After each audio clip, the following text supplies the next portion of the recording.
नमस्कार, स्वागत है आपका बीबीसी उत्तराखंड में। मैं हूं आपके साथ संदीप बर्तवाल। उत्तराखंड में निकाय चुनाव की लगातार सरगर्मियां तेज है। ऐसे में इस समय गोपेश्वर के गोपीनाथ जो कि जहां पर देश के विदेश के लोग आते हैं, इस समय जो गोपीनाथ की भूमि पर जो नगर पालिका का चुनाव हो रहा है, भाजपा, कांग्रेस और निर्दलीय तीनों प्रमुख चेहरे हैं और घमासान बसना तय है। ऐसे में कहीं न कहीं प्रत्याशियों के आकलन के लिए लगातार जनता रुझान ले रही है। वहीं दूसरी तरफ प्रत्याशी भी कहीं न कहीं जोरों पर लगे हुए हैं। हमारे साथ इस समय निर्दलीय प्रत्याशी अनूप पुरोहित जी हैं। पुरोहित जी, बहुत स्वागत है आपका। नमस्कार, जय श्री राम। पुरोहित जी, सबसे पहले आपने इस बार चुनाव लड़ा, क्या कुछ मुद्दे रहे और कैसे आपको ये लगा कि मुझे चुनाव लड़ा? विगत 20 वर्षों से हमारा बहुत बड़ा एक सामाजिक जीवन रहा है। समाजिक सरोकार से जुड़ा हुआ हमारा एक बहुत बड़ा संगठन इसमें पूरे चमोली जिले में काम कर रहा है। 2004 से मैं छात्र राजनीति से जो है जुड़ा। उसके बाद मैं 13 साल व्यापार संघ का अध्यक्ष भी रहा। तो कहीं ना कहीं लोगों के अंदर ये टीस रही कि जो है जो राजनीतिक पार्टियां हैं कहीं ना कहीं लोगों को ठगती हैं, तो छल करती है हमारे युवाओं के साथ, माताओं के साथ, व्यापारियों के साथ। तो इस समय जो है सारी जनता का एक सूत्रीय जो एक आवाज़ उठी, उन सभी लोगों ने हमको बल दिया। तो जो जनता की आवाज़, जनता के समर्थन के कारण ही आज इस समय जो है इस रण क्षेत्र में पुरोहित जी, एक बड़ा सवाल ये है, चाहे भाजपा हो, कांग्रेस हो, आज पूरे उत्तराखंड में देखिए युवाओं की भरमार है और युवा नेता कहा जाता है, लेकिन आखिर क्या कारण है कि युवाओं को ये टिकट देने से गुरेज करते हैं?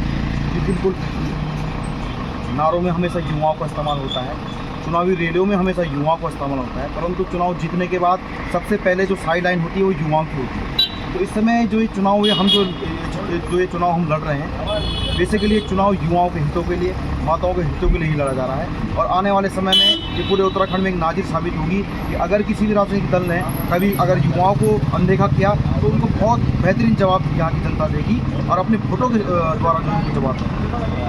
जी, लगातार आपने देखा कि पूरे गोपेश्वर में एक रणभेद बन चुका है। हाल ही में आपको देहरादून में पुरस्कार मिला, उसके बाद गोपेश्वर में एक भव्य रैली होती है, वहीं से आपकी शुरुआत होती है। क्या देखते हैं इस समय, कैसा माहौल चल रहा है?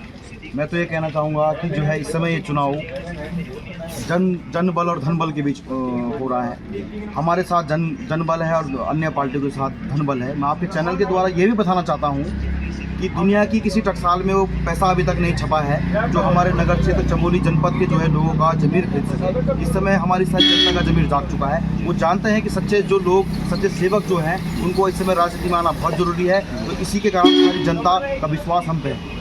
रोज जी, लगातार हमने देखा, भाजपा हो या चाहे कांग्रेस हो, बड़ी आपदा यहाँ पर आई है और तमाम प्रकार की चीज़ें हुई हैं। इन चीज़ों का आज तक निराकरण नहीं हो पाया। क्या कहेंगे सर, क्या एक बेहतर अध्यक्ष न होने के कारण ये सब हुआ है? बिल्कुल निस्संदेह ही आप जो है 2013 में जब केदारनाथ में आपदा आई, हमारे चमोली जनपद के युवाओं के अंदर ये भावना जागी कि कहीं ना कहीं जब आपदा आती है तो हम लोग को जो है बिल्कुल सरकार द्वारा कुछ इस तरह का जो है मदद उपलब्ध नहीं होती है। तो हम लोगों ने उस समय एक संगठन का निर्माण किया था, LDR करके, लोकल डिजास्टर रिलीफ, जो अभी तक काम कर रहा है। जब इस पूरे ज़िले में या जिले के बाहर कहीं आपदा आती है तो सबसे पहले संगठन खड़ा होता है। उनको जो है किसी भी प्रकार की जो है और जो मदद होती है, राशन, कपड़े, तो उनको जो अगर कोई सामान की जरूरत हो तो हमारा संगठन तैयार करवा मदद करता है। तो ये सब देखते हुए कहीं ना कहीं हमें ऐसा लगा कि अब जो है जनता के जो है समस्याओं की बागडोर जनता के हाथ में आनी पड़ेगी। तो इसके कारण जो है हम इन्हीं मुद्दों को लेकर जो है जनता के बीच में है और निस्संदेह रूप से 24 तारीख का दिन होगा और जनता की आवाज़ इस बार बहुत भारी बहुमतों से जीतेगी।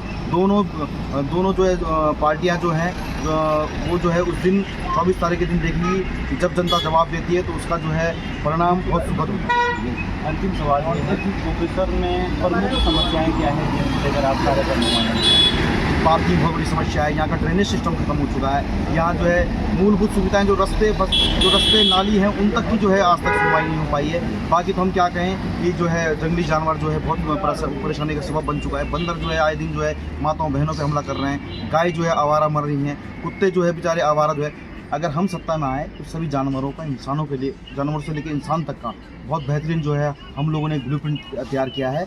और आने वाले समय में अगर हमको मौका मिलता है तो 5 साल निश्चित तौर पे बहुत सुखद अनुभव इस शहर के लिए होगा, ये आपको विश्वास है। चलिए सर, बहुत शुक्रिया आपका। तो ये थे हमारे साथ अनूप पुरोहित जी। इनका साफ तौर पे कहना है चमोली के भविष्य के लिए, गोपेश्वर के भविष्य के लिए एक नया ब्लूप्रिंट तैयार किया हुआ है। बड़ी बात ये है, इनके द्वारा लगातार गोपेश्वर हो या इससे बाहर कई प्रकार के जो सामाजिक कार्य हैं उसमें किए हैं, चाहे ब्लड डोनेशन हो, चाहे लोकल डिजास्टर रिलीफ फोर्स हो उसकी तरफ से मदद करना हो, ऐसे अनेक कार्य हैं जिसको लेकर ये युवाओं के मुरीद बने और आज निर्दलीय होकर गोपेश्वर में भाजपा और कांग्रेस के लिए किरकिरी बने हुए हैं। अब देखना ये होगा आखिर जनता इस निकाय चुनाव में किसके ऊपर अपना हाथ रखती है और किसे विजयी बनाती है। मैं संदीप बर्तवाल, ग्राउंड जीरो, गोपेश्वर। प्रणाम।